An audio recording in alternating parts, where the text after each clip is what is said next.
Bienvenidos a Conciencia Holística, un podcast sobre bienestar, salud y ciencia. Bienvenidos a otro episodio de Conciencia Holística. Hoy vamos a hablar de un tema muy especial para Lore, ya que es una de las tantas formas en las que ha pateado el tablero en su forma de entender y de practicar su profesión. Pues ella siempre está rompiendo esquemas y paradigmas, algo que a mí me resulta muy admirable. Y bueno, estamos hablando de PINE, que es algo que hemos nombrado de pasada en episodios anteriores, ya que atraviesa muchos de los temas que tocamos acá. Así que vamos a empezar por el principio. Vamos a empezar por el principio. Primero, hola Lore, ¿cómo estás? Hola Silvia, muy bien, muy entusiasmada, muy ilusionada por este tema en particular. Y porque me estoy enterando de que había sido que romper esquemas y paradigmas es algo positivo. ¿Vos decís? Sí, es algo más que positivo porque desde la biología evolutiva es el tipo de cosas que lleva a la evolución. Bueno, pero entonces me gusta mucho. Por supuesto, es algo muy positivo. Es algo que da miedo, asusta y para muchos es preferible quedarse donde están, es decir, en la zona de confort. Uh-huh. Pero siempre que se sale de la zona de confort es algo muy bueno, es algo positivo y es un avance no solo para uno, sino para el entorno. Porque si vos crecés, si vos evolucionás, tenés muchas más cosas para aportarle al mundo. Cada día me hago más fan de la biología. ¿Cómo puedo hacer para estudiar? Yo quiero ser bióloga, Silvia. Bueno, siempre estás a tiempo de estudiar una segunda carrera universitaria. Lo voy a pensar. Entonces, bueno, ya que nos presentamos, te quiero preguntar, ¿qué quiere decir la sigla PINE? PINE o PNIE significa psico-neuro-inmunoendocrinología y habla de la comunicación entre los 4 ejes. El eje inmuno, el eje neurológico, el eje psicológico y el eje endocrinológico. Wow, qué palabra larga, ¿no? Sí, por eso le decimos PINE. PINE. Sí, se me parece adecuado. Una muy buena idea. Vos sabés que este concepto a mí me gustó mucho desde la primera vez que me lo nombraste, porque sigue la misma línea de lo que hacemos acá, ¿no? Esto de lo holístico. Porque claramente los órganos y sistemas de nuestro cuerpo no trabajan de manera aislada, por ende no se enferman de manera aislada. Así que tiene toda la lógica del mundo tratar las enfermedades de manera interdisciplinaria y holística, y por el contrario, me resulta un poco sorprendente que recién ahora ¿sí? Se esté teniendo este tipo de enfoques interdisciplinarios y holísticos. Vos sabés que yo me considero una profesional holística justamente porque a mí no me gusta dejar nada afuera, claro. ¿No? Yo me considero una parte del todo. Sí. Y justamente es eso lo que a mí me llevó a inscribirme en la formación de PINE, porque traía algo novedoso y algo en lo que creo profundamente. Vos sabés que la interdisciplina es algo que yo practico con login puntualmente. En algún otro capítulo lo vamos a hablar extensamente. Claro, pero ahora quédense con la intriga. ¿Qué será login? Login. Bueno, y la interdisciplina para mí es el futuro de la medicina, el futuro de la sanación, el futuro de... Yo creo que todo, ya después del capítulo de endosimbiosis, del holobionte, yo creo que nos quedó más que claro que debemos trabajar, que le tenemos que hacer caso a nuestro holobionte y tenemos que trabajar en conjunto porque es como vos decías, a veces salir de la zona de confort, aprender un poco más de nosotros mismos, nos da la oportunidad de poder encontrar cosas muy novedosas de nosotros mismos. Sí, sin duda. Así que bueno, PINE, qué interesante. Y contame, Lore, ¿cuáles son las aplicaciones para la práctica médica y psicológica de los descubrimientos de PINE? Personalmente Creo que la PINE es la mesa donde se sientan a conversar por primera vez, diría yo, la medicina y la psicología. Los descubrimientos de David y Susan Felten, que en los años 80, en relación a la sinapsis neuroinmune, como vía directa de comunicación desde el cerebro hasta la inmunidad, proponía científicamente esa red comunicativa que faltaba, ¿no? Así como Blalock en el año 80, que reveló que las moléculas de comunicación eran comunes a todos los sistemas y que los linfocitos podrían sintetizar hormonas como la adrenocorticotropa, que equilibrada activa el cortisol y la aldosterona, los corticosteroides internos. Pero cuando aumentan sus cantidades produce un efecto inmunosupresivo y se comienza a dar el debido valor al papel de las emociones relacionadas con el estrés y cómo éstas afectaban el curso de un síntoma. Vos sabés perfectamente que yo tengo una formación anterior que es biodecodificación rizoma. Sí. Nosotros aprendimos a ver el curso de un síntoma a través del hilo conductor de ese síntoma, de la historia del consultante, ¿no? Entonces me sonaba como algo muy, muy importante darle como una aproximación científica desde la inmunología y poder comprobar realmente que ese hilo conductor tenía que ver con los programantes y los desencadenantes de ese síntoma en particular, ¿no? Claro. Posteriormente, Janice Kielkot y Ronald Glaser en el año 80 también descubrieron relaciones entre los estados emocionales y el funcionamiento inmunológico, poniendo fin a la discusión distintiva y afianzando una perspectiva integrativa de este paciente, ¿no? Llegando a un punto decisivo donde Spiegel en el año 89 publica los resultados de una investigación que está muy buena, que es sobre un programa de apoyo psicosocial como red de sostén, importantísima diría yo, que habilita o deprime nuestra respuesta del eje HPA, ya que somos seres sociales en constante devenir y aquel que queda solo en la jungla se lo comen los leones, como decía, ¿no? ¿Qué es el eje HPA?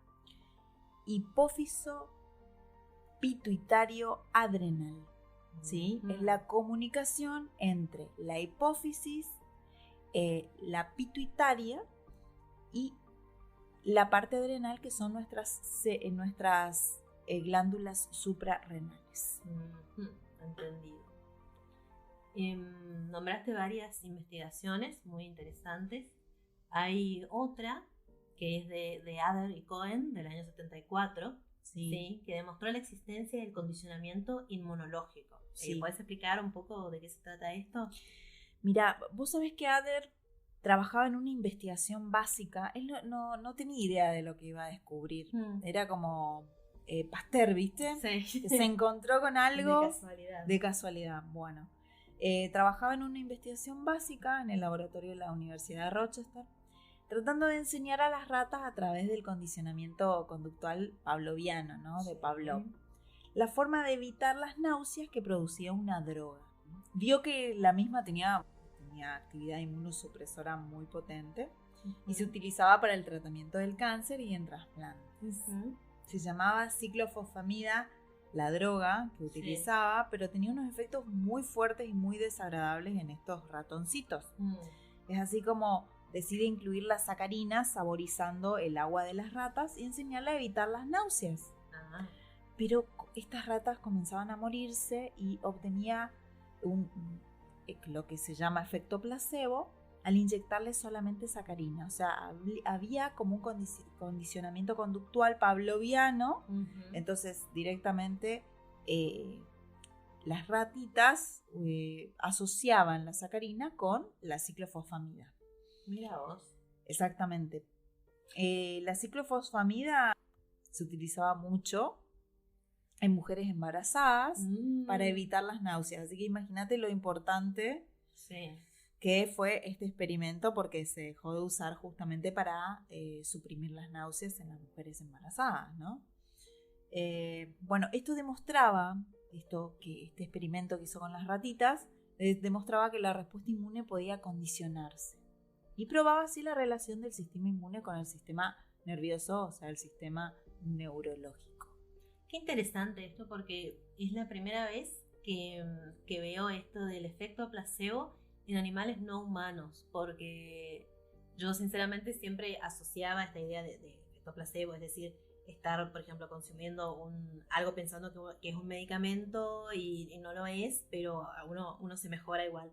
Yo siempre lo asociaba con algo más bien psicológico, con una idea, como una especie de idea internalizada de que uno se iba a sanar por tomar la pastillita, por decirlo así. Entonces, como te digo, lo consideraba como algo psicológico, algo pensado, si se quiere, y por ende algo humano. Entonces, vos me estás diciendo con esto que no, que es una cosa que es mamífera más bien, ¿no? Que involucra otros tipos de sistemas. Exactamente. En este caso, después voy a hablar de cómo se comunica el sistema inmune con el sistema psicológico. Uh-huh. Pero en este caso se comunican el sistema inmune con el nervioso. ¿Sí? Uh-huh. Y de ahí se produce el efecto placebo incluso en ratas. A mí la verdad el efecto placebo es sí es un condicionamiento psicológico. ¿sí? Bueno, tan errado. Lo que pasa es que esto primero se prueba en animales. Claro. Lamentable pero cierto. Primero se prueba en animales y después se prueba en personas, ¿no? Uh-huh. Pero porque imagínate qué problemón sería, ¿no? Sí, claro. Tener cobayos, tener gente de cobayos. Uh-huh. Bueno, de hecho es el siguiente paso, ¿no? Testear en humanos. Y mucho se habló, ¿te acordás cuando pasó lo de Dolly, la oveja Dolly? Sí. Que empezaron bueno, ahora lo hacemos con humanos, esto de los clones. Sí, incluso en ese momento salió una película muy chistosa, que no me acuerdo el actor, pero hacía de clon. De clon. Y aparte estaba el clon, que era la novela. Todo muy noventoso, muy noventoso. Pero también había como una cierta paranoia de que se iba a utilizar esto en personas, ¿no? Sí, pero no es tan fácil. No. Más allá obviamente de las implicancias éticas y demás. Menos mal. No es nada fácil y por eso, bueno, va mucho más lento de lo esperable. Totalmente. Bueno. Bien. Entonces, ¿cómo definirías a la psiconeuroinmunología? Bueno, esta es, como dije, es una ciencia integrativa que se apoya en la investigación del comportamiento emocional, neural, inmunológico y endocrino, y sus efectos inmunomodulatorios que permiten al organismo adaptarse a múltiples demandas actuales, ¿no? De su medio tanto interno como externo, el social, por ejemplo, y de la comunicación de estos ejes a través de una red funcional de interacciones recíprocas. Interesante. ¿Y cómo es que el psiquismo puede influir sobre la inmunidad? Bueno, según lo que pude leer en esta formación de los diferentes papers, factores como el amor, el optimismo, la esperanza, el efecto placebo, como bien lo pudiste retratar, el buen humor, la risa, el soporte social y el altruismo han sido estudiados en sus correlatos inmunológicos y fisiológicos, encontrándose que la actividad de las células T, de las células B y de las natural killer mejora en relación a los valores basales, aumenta la inmunoglobulina A, disminuye la activación simpática, así como la presión arterial y la viscosidad de la sangre. Disminuye el cortisol y mejora otros parámetros indicadores de la salud. Y también se ha estudiado las modificaciones inmunológicas y fisiológicas que producen los pensamientos y las emociones negativas, como los estilos de pensamiento pesimista, la desesperanza, la baja autoestima, la ansiedad, la cólera, la ira, ¿no? Como les enseño a mis pacientes a detectar las 6 emociones básicas. La depresión, el estrés crónico, los cuales en todos los casos presentan valores alejados de los parámetros relacionados con la salud, más bien del otro lado, ¿no? Claro. Y para clarificar, ¿no? Las células T, B y los natural killers son las que se encargan de nuestra inmunidad. Inmunidad innata. Innata, sí. Después está la inmunidad específica, que esas ya son las inmunoglobulinas. Exactamente. Las células T helper, por ejemplo, son lo que nosotros llamamos los linfocitos T. Claro. ¿Sí? Las células B, que son como el general de nuestro sistema inmunológico, son las células grandotas, que son las que dirigen a los linfocitos T, que vendrían a ser como los cabos, claro, ¿no? Para dónde ir. Y las natural killer, que se encargan puntualmente de lo que son de la fagocitación de tumores. Perfecto, muy bien.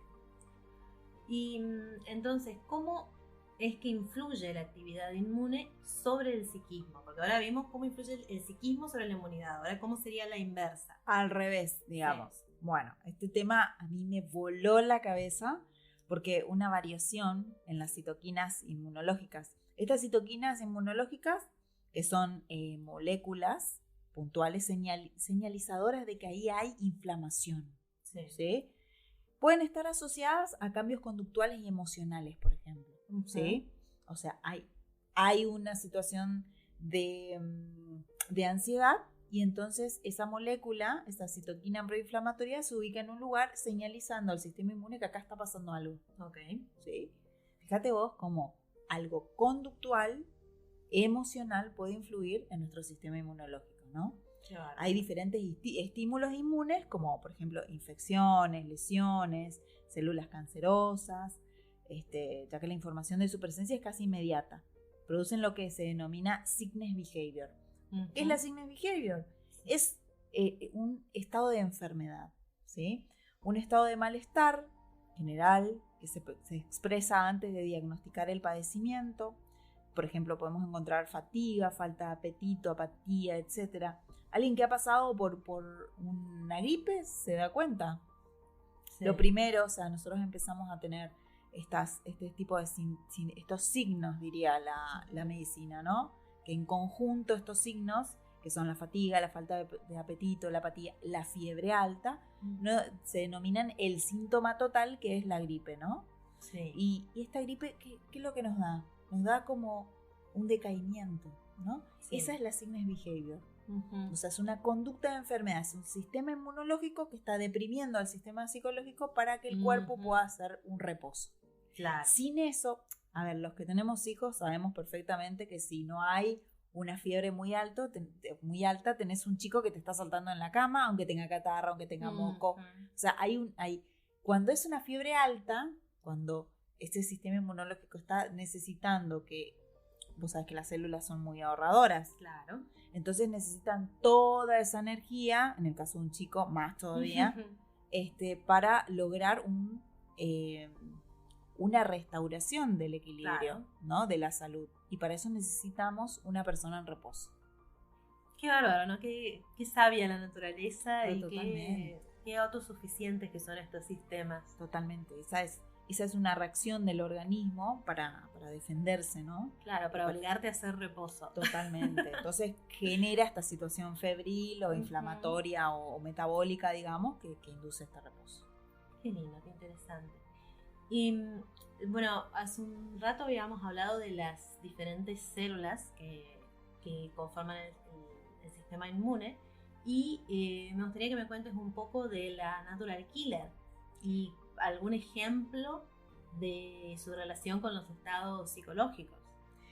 Pues sabes que de ella se hablan hace algunos años porque la gente empezó como a tenerla muy presente porque se visibiliza mucho más el tema del cáncer, ¿no? Entonces se volvieron como las heroínas en la lucha contra los tumores y esto la gente lo sabe, ¿no? Bueno, estas son las encargadas de la defensa antitumoral y antiviral, ¿no? Tienen la capacidad de reconocer la falta de una molécula que permite identificar el tejido propio del que no lo es. Fíjate vos qué importante es su acción, ¿no? Claro, sí. Este tejido pertenece a este ADN y este tejido no. ¿Sí? ¿Te acordás que hablábamos de las bacterias buenas y las bacterias malas? Bueno, la natural killer reconoce cuáles son nuestras bacterias buenas y a las que no, a esas las ataca. Perfecto. fíjate qué maquinaria, ¿no? Sí, Qué ingeniería se despliega en No, nuestro sistema inmunológico. Tremendo. Bueno, entonces, en una célula cancerosa, por ejemplo, la elimina a través de la liberación de sustancias tóxicas. ¿Te acuerdas que habíamos hablado de que literalmente nuestro sistema inmunológico, las natural killer y los linfocitos T escupen sustancias citotóxicas? Sí. Así como lo estoy diciendo, sí. Vos no me dejas mentir, ¿verdad? No, por supuesto que no. Bien. Entonces, además de esa acción citotóxica, o sea, de dejar todo ese ambiente con una sustancia tóxica, citotóxica, acuérdense que estamos hablando de cito. La célula. Perfecto. Las células natural killer, al activarse, tienen la capacidad de secretar diversos tipos de citoquinas, como por ejemplo el factor de necrosis tumoral alfa, el TNRF, como nosotros le decimos, el interferón gamma o el factor de estimulante de colonias de granulocitos o monocitos, que son de gran importancia en la proliferación, diferenciación y activación de las otras células. ¿Qué quiere decir esto que parece tan complicado? Bueno, en lo que es la proliferación, o sea, se pide, tiene la necesidad con esta capacidad, digamos, de pedir, ¿no? Con el factor de necrosis tumoral, con el interferón gamma, con el factor estimulante, lo que hace es pedir que haya más proliferación de células que defiendan. Claro. Al mismo tiempo que haya diferenciación. Yo necesito células T, necesito células B, necesito más natural killer también. La diferenciación se le pide a nuestra célula hematopoyética, a nuestra mamá célula, se le pide que haga más hijos de unos o de otros, por ejemplo, ¿no? Y la activación de otras células, que por ejemplo hay linfocitos que en esta activación se activan o la T, o la L, o la, ¿se entiende? Según cuál se necesite. Según cuál se necesite para una cuestión particular, digamos, ¿no? Sí. Y la regulación de la respuesta inmunitaria, ¿sí? O sea, en el cuánto necesito mucho, necesito poco, claro. ¿sí? Fíjate vos qué importante el papel de las natural killer. Sí. Entonces, estas células han sido muy estudiadas por la PINE, porque presentan una gran sensibilidad a nuestro procesamiento psicosocial. O sea, están muy ahí, muy atentas, como yo les digo siempre a mis pacientes. El inconsciente biológico está escuchando. Bueno, ahora les digo, las natural killer los están escuchando. Entonces, cualquier procesamiento psicosocial, cualquier situación a nivel emocional que está afectando mi estado de ánimo, tenemos unas natural killer muy sensibles, ¿sí? Por ejemplo, el estrés, el duelo, la depresión, la ansiedad, se da en personas con menor apoyo psicosocial. Son personas que tienden a sentirse más solas, ¿sí? Entonces, ojo, mucho ojo. Claro, es decir, el hecho de que estén solos hace que el estrés y otras situaciones que otra gente quizás que tenga más apoyo lo puede gestionar de mejor manera, estas personas los somatizan de algún modo. Exactamente, exactamente. O sea, hay una probabilidad mucho mayor que personas que estén en duelo, por ejemplo, o tengan una condición como la depresión, o sean muy ansiosas, puedan tener mayor incidencia en cuestiones, por ejemplo, tumorales, ¿no? Entiendo. Y Lore, ¿vos viviste algo de esto de manera personal? En lo personal sí pude vivenciar eficazmente la comunicación neuroinmune, ¿no? Y sus consecuencias a través de mi tratamiento de una alergia puntual que se llama dermatitis atópica numuncular, que tengo desde los 13 años hasta hoy. Creo que para cualquier persona que padezca un síntoma como la dermatitis atópica, constituye un factor estresante crónico, ¿no? Que no solamente implica molestias e inconvenientes físicos, sino también consecuencias en su vida personal, social y su actividad cotidiana, ¿no? Sí. Ya que se suprimen, ¿no?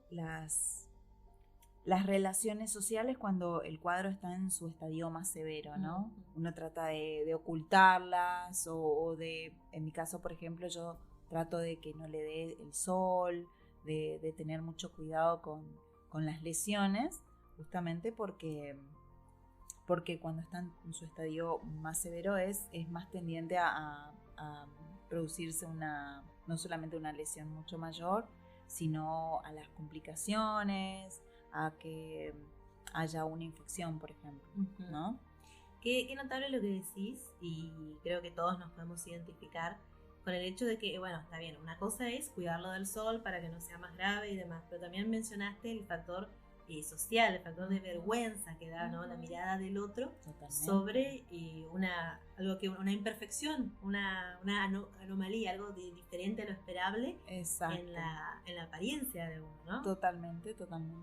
Por eso es que hay que trabajar mucho con estas cuestiones. Y hay que visibilizarlas también. Hay que visibilizarlas, sí. Yo aprendí, 13 años tenía, era un adolescente, como a todo adolescente, yo creo que eso palidecía muchísimo la cuestión social, ¿no? Uno trata de ser lo más perfecto posible en ese estadio uno es muy maduro en ese momento, ¿no? Posteriormente, cuando ya me he vuelto una adulta, ya me preocupé más por estas cuestiones de cuidarlas de las infecciones, cuidarlas del sol, que era lo que generaban, por ejemplo, mayor sufrimiento a mi piel.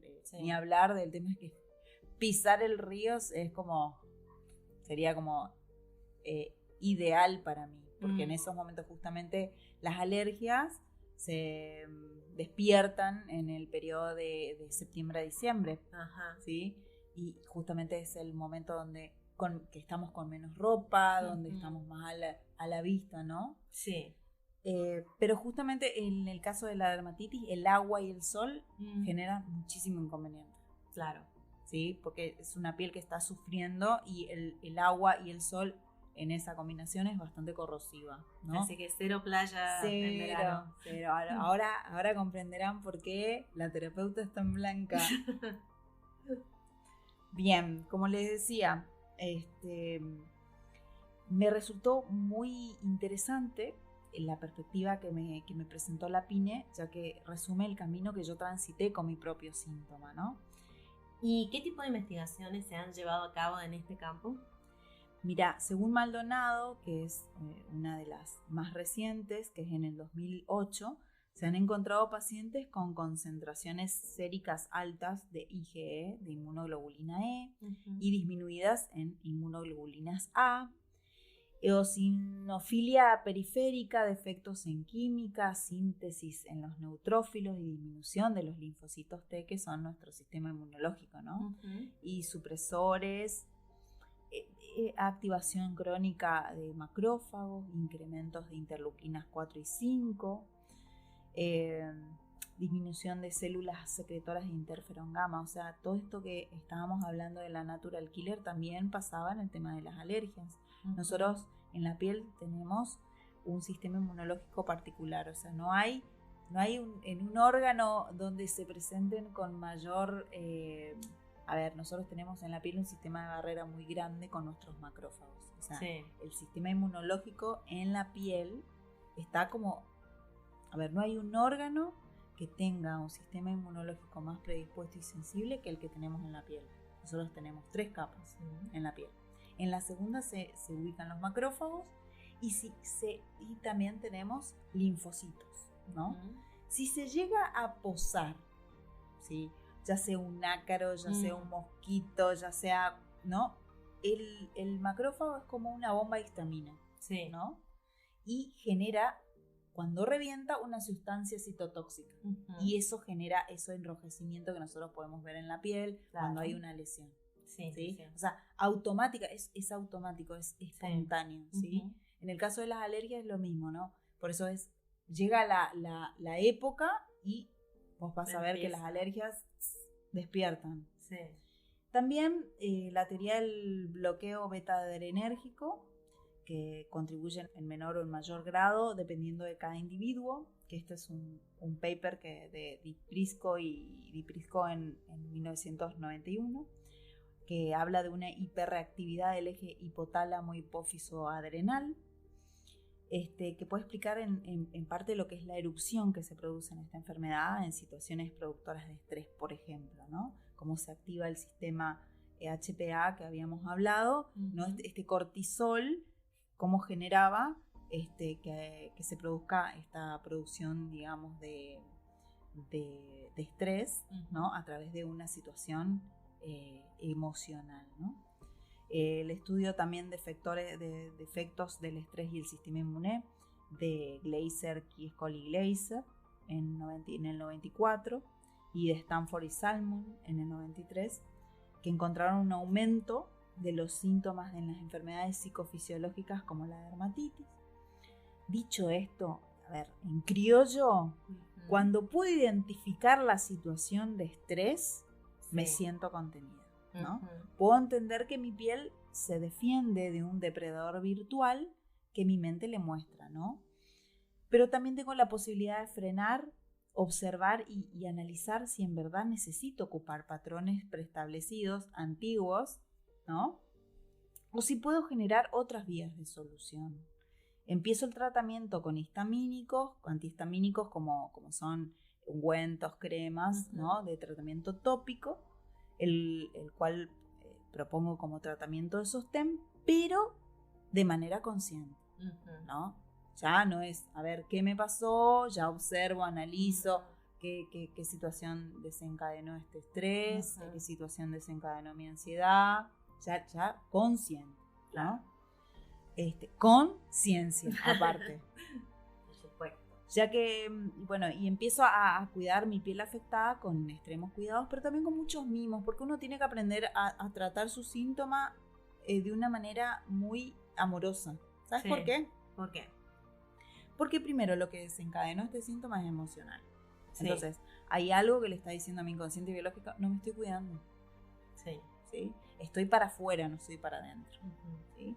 Y también hay algo, no nos enseñan a cuidarnos, no nos enseñan a mirarnos, no nos enseñan a ver qué me está pasando, por qué, no, siempre es para afuera, siempre es para el afuera, siempre es para los otros. Y bueno, esta es una oportunidad de mirar para adentro y ver qué genera ese lenguaje del cuerpo, ¿no? Hay algo que me está dando la oportunidad de poder revisarme, ¿no? Y es de la única manera que por lo menos a mí me funciona, que estas placas disminuyen su inflamación y la picazón, por ejemplo, cede en 24 horas. Bueno, por lo menos es rápido el asunto. Y ya son unos añitos, ¿viste? Claro. Es como mi mejor amiga la alergia. Pero bueno, asentando una experiencia, ¿no? Generando referentes que queden grabados en mi hipocampo, ese lugarcito pequeño donde se guarda la memoria contextual. Entiendo. ¿Cuáles son las implicancias terapéuticas del descubrimiento de que existe una lateralización cerebral de la inmunidad, siendo el izquierdo inmunoestimulador y al mismo tiempo que el hemisferio izquierdo a nivel prefrontal se encuentra implicado en la felicidad? Bueno, esto es algo de lo que hablo mucho en mis charlas porque hay un estudio de neuroimágenes realizado por Richard Davidson en su laboratorio de neurociencia afectiva, que demostró que los estados de felicidad estaban relacionados con una intensa actividad de la corteza prefrontal izquierda, ¿no?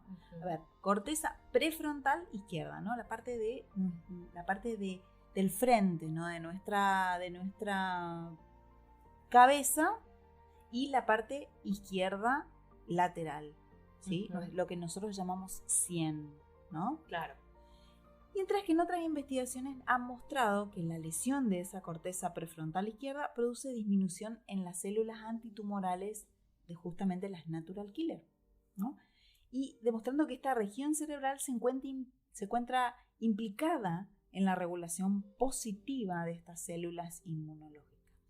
A ver, en criollo, otra vez, que las investigaciones mostraron que la felicidad, ¿sí? Y las células antitumorales, las natural killers, se encuentran íntimamente relacionadas y reguladas conjuntamente por la misma región cerebral, la corteza prefrontal izquierda. Entonces, lo que podemos inferir que la terapéutica y los tratamientos antitumorales en personas con actitud positiva tendrían mayor resultado, ¿sí? Así lo demuestra en el 92 el profesor Richard Davidson en la Universidad de Wisconsin, que es uno de los principales neurocientíficos del mundo, Vos sabés que hablamos de esto en el episodio de Mindfulness. Sí, me acuerdo. Que él se había reunido con el Dalai Lama, Sí. quien le animó a aplicar los mismos métodos rigurosos de Mindfulness. Uh-huh. ¿Sí? Creo que es el capítulo 2, ¿no? Sí. El episodio 2 de nuestro podcast. Sí. Bien. Y bueno, esto se utilizó para estudiar la depresión, la ansiedad, el estudio de la compasión y la bondad, ¿no? Uh-huh. Los resultados de estos estudios en este Centro de Investigación de Mentes Saludables de la Universidad de Wisconsin se retratan en el documental que se llama Free the Mind, que lo pueden ver, está en YouTube. Ah, bien. Y que se aplican a tratamientos de estrés postraumático en veteranos americanos y en niños con trastorno de déficit atencional. Uh-huh. Muy interesante, de hecho, esa razón. Claro. ¿Y vos, cómo incorporaste el modelo de red psiconeuroinmunoendocrina en la atención psicológica? Y otra pregunta, ¿cómo esto puede influir en las enfermedades consideradas hasta ahora exclusivamente de tratamiento médico? Mira, los procesos mentales y conductuales, ¿sí?, según lo que yo pude estudiar en la formación, modulan el balance de neurotransmisores, uh-huh, citoquinas y hormonas en el diálogo que se produce dentro de la red PINE, ¿no? Uh-huh. Entonces, la consecuencia es que es posible influir favorablemente sobre la inmunidad y sobre los procesos endocrinos y nerviosos a través de la terapéutica. ¡Qué buena noticia! Es muy buena, no solamente porque valida mucho el trabajo que nosotros hacemos en consultorio, sino que lo lindo es poder ver que no es una ilusión esto que nosotros los terapeutas vemos, que realmente vemos muchos resultados positivos. Claro. Vemos que nuestros pacientes cada vez son mucho más conscientes de su salud, de que hay un diálogo entre esos sistemas y que eso se refleja incluso en el estado de ánimo. O sea, una persona que está enferma todo el tiempo es una persona que no está feliz, evidentemente. Sí. Entonces, es como escuchar esto de mi paciente, vos sabés que hace un año que no me enfermo, eso es muy bueno, eso es muy bueno, valida muchísimo mi trabajo y a mí me satisface un montón, digamos. Pero aparte de esa red de ver cómo se comunican, pero también están las interpretaciones de las experiencias penosas que puede traumatizar al paciente, ¿no? Y poner de nuevo en funcionamiento este eje HPA, como hablamos anteriormente, en la respuesta del miedo, que puede causar una interpretación totalmente diferente, ¿no?, de los hechos. Yo en mi consultorio acostumbro a que mis pacientes realicen el mismo diálogo con sus síntomas y sus órganos, y también sus células, ¿no?, ya que su entorno es un espejo del entorno psicosocial, ¿no? Es decir, que como yo me relaciono con mi medio, así se relacionan mis células entre sí. Y este es un ambiente no solamente psicosocial, sino también es citocultural en sus diferentes sistemas, ¿no? Entonces se trata a través de técnicas propuestas por la PINE, ¿no? Todos conocerán y se acordarán de los protocolos de bienestar de Lorena. Bueno, es de esta forma que yo trato de que el paciente entienda cuál es el significado de su síntoma, el lenguaje del cuerpo y el funcionamiento de los diferentes ejes y cómo son afectados por este estrés crónico y cómo puede contribuir este paciente a su propia salud y a su propio bienestar. Como este podcast. Qué bueno, qué lindo, Lore. Me pareció sumamente interesante y sumamente importante poder hablar de este tema que, como dije al inicio, sé lo importante que es para vos y para tu práctica profesional, pero también para toda la audiencia, ¿no? Para que puedan entender un poco más de cómo funciona su propio cuerpo, su propia salud y cómo está otro ejemplo más de cómo está todo tan relacionado y de lo necesario que es tratar las cosas como un todo y no como síntomas aislados, ¿sí? Sino que, bueno, todo tiene que ver con todo. Un podcast para la salud, o por lo menos eso intentamos, ¿no? Sí, por supuesto. Bien. Ciencia para curiosos es nuestro lema, ¿no? Ciencia para curiosos, así es. Muy bien.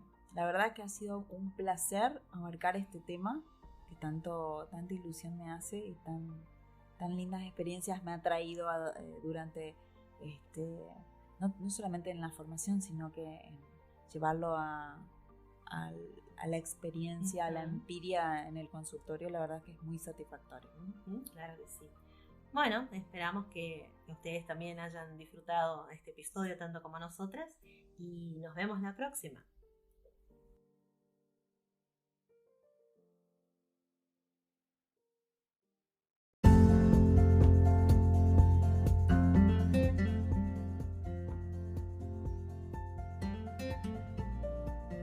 Esto fue Conciencia Holística. Seguinos en nuestro Instagram, @concienciaholística, ok.